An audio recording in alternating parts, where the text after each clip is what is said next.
আসসালামু আলাইকুম। শবে বরাতের দিন যা যা আয়োজন করলাম: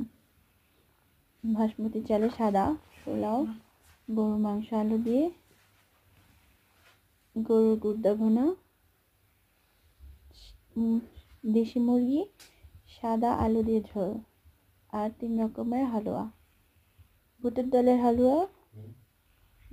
কাজুর বরফি আর গাজরের